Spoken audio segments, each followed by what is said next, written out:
Hello, and welcome back to English Banter Box, the podcast designed to help you improve your English listening skills through natural, everyday conversation. I'm your host, Rob. And I'm Daisy. It's great to be with you all again. Rob, how has your week been? It's been good, but very busy. I feel like I've just been running around all week. This morning was especially chaotic. I was trying to leave for the studio, and I couldn't find my other shoe. Oh no, where was it? Well, after searching everywhere, I finally found it in one of the dog beds. It had some new decorative teeth marks in it. Oh, classic. That sounds like the perfect introduction to our topic for today's episode. It really is. Today, we are diving into the world of pets. We're going to talk about the animals that share our lives, the joy they bring, the chaos they cause, and the great debate: dogs versus cats. Exactly. And since your dogs have already made a guest appearance, why don't you start? Tell us about your furry shoe thieves. With pleasure. So, I have two dogs. The older one is Buster. He's a 5-year-old golden retriever, and he's the most gentle, calm soul you could ever meet. He's the definition of a gentle giant. Oh, golden retrievers are famous for being good family dogs, right? Very patient. Incredibly patient. He'll just lie there with his big, soulful eyes while you do anything. His main goals in life are to be comfortable and to get as many belly rubs as possible. Sounds like a pretty good life. Then there's the younger one, Millie. She's a 2-year-old border collie mix, and she is the complete opposite of Buster. She's a little whirlwind of fur and energy. Ah, border collies are known for being super intelligent, aren't they? Extremely, which is both a blessing and a curse. A blessing because she learns tricks in about 5 minutes, a curse because if she gets bored, she uses that intelligence to cause trouble. Right, like stealing shoes. Exactly. The other week, we'd dog-proof the kitchen, or so we thought. We put a loaf of bread high up on a counter. We went out for an hour, came back, and the bread was gone. Just the empty plastic bag on the floor. No way. How did she get it?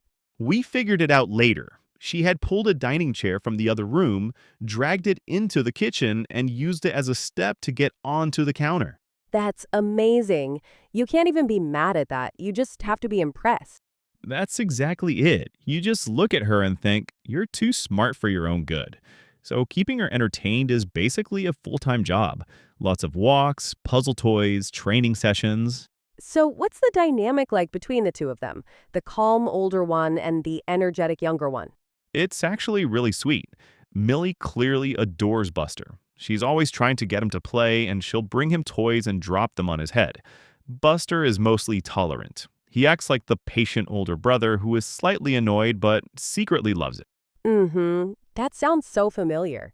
Sometimes, though, he'll give in and they'll have a little game of tug of war with a rope toy. And when they get tired, they often fall asleep cuddled up together. It's the best thing to see. That's so lovely. It sounds like a lot of work, but also incredibly rewarding. So, that's the dog owner's world. Let me give you a peek into the life of a cat owner. It's a little different. Okay, I'm ready. Tell us about your cat. I have one cat. His name is Marmalade because he's a ginger cat, orange colored. Marmalade. That's a brilliant name. So, is he a troublemaker like Millie? He causes a different kind of trouble. It's less about intelligence and more about sheer feline weirdness. He's a rescue cat. We got him from an animal shelter, and he's just got so many quirks. Quirks. What do you mean? Well, for one, he is terrified of the vacuum cleaner, which is normal for cats, but he doesn't just run and hide. He puffs himself up to twice his normal size, arches his back, and hisses at it like it's a monster. He's trying to fight it? He's trying to intimidate the loud cleaning monster. It's hilarious. But his main thing is his independence. Your dogs sound like they want to be with you all the time. Marmalade does not. Right. That's the stereotype about cats, isn't it? That they're more aloof. The word aloof means they are distant and not very sociable. Exactly. And it's partly true. He decides when it's time for affection. You can't just pick him up for a cuddle. He'll squirm away. But when he wants attention, he's the most loving creature. He'll come and rub against your legs, purring like a tractor engine. So you have to wait for an invitation. You do. It makes it feel more special in a way, like you've earned it. The funniest thing he does involves boxes. Any box. It doesn't matter what size. If a package arrives, he will ignore what's inside and immediately try to sit in the box. I've seen videos of this, even tiny boxes that they can't possibly fit in. Yes, he'll try to squeeze himself into the smallest box, overflowing on all sides, looking perfectly content. It's a universal cat law. If I fits, I sits. It's just one of those charming, unexplainable cat behaviors. It really does sound like a different experience. My dogs follow me from room to room. If I get up to get a glass of water, I have two shadows behind me. See, Marmalade could not care less. I could leave the room, leave the house, and as long as his food bowl is full, he's happy. It's a different kind of companionship, lower maintenance in some ways. That's a good point. I can't just decide to stay out late after work. I have to get home to walk and feed the dogs. They rely on that routine. Lower maintenance, maybe, but I bet he still has his moments. What are your biggest pet peeves with Marmalade? You know, the little annoying habits that you secretly find endearing. Right, cats are a bit more self-sufficient. This really gets to the heart of the dog person versus cat person thing, doesn't it? It's not just about the animal, it's about your lifestyle and personality. Oh, absolutely. My biggest one is what I call the 3 a.m. zoomies. For no reason at all, in the middle of the night, he will decide it's time to sprint around the entire apartment. He'll gallop from one end to the other, bouncing off the walls. It sounds like a herd of elephants. I think so. Dog owners often have to be more active and outdoorsy. You have no choice but to go for a walk, even when it's raining. It forces you to be more structured.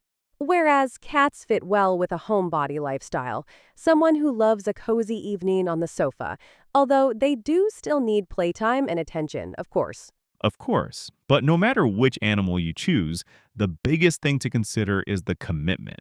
They're not just accessories, they're living beings. They're a long-term responsibility. That is the most important piece of advice. Before getting any pet, people need to do their research. Think about the costs, food, toys, insurance, and unexpected vet bills, which can be really expensive. Oh, definitely. We had a scare with Buster last year where he ate something he shouldn't have in the park. The emergency vet visit cost a fortune. It's a financial commitment as much as an emotional one. And the time commitment. They need you for many years, but the rewards are immense. The positive impact they have on your mental health is huge. Completely. There's nothing better than coming home after a stressful day and getting that enthusiastic greeting from the dogs. It just makes everything feel better. They offer unconditional love. Or for me, having Marmalade curl up at the end of the bed, purring away, it's so calming and comforting. They're called fur babies for a reason. They really do become part of the family. They absolutely do. And for anyone listening who is considering getting a pet, we would both strongly recommend looking into adoption. 100%. Animal shelters are full of amazing animals who just need a second chance at a loving home.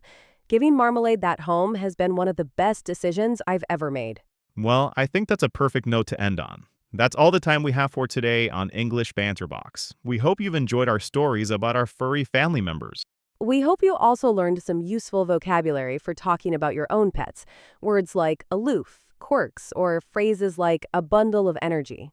We would love to see pictures of your pets. Find us on social media, the links are in the show notes, and share a photo and a story. Tell us if you are a dog person or cat person. Thanks so much for tuning in. Join us next time for more English Banter Box. Bye for now. Goodbye, everyone.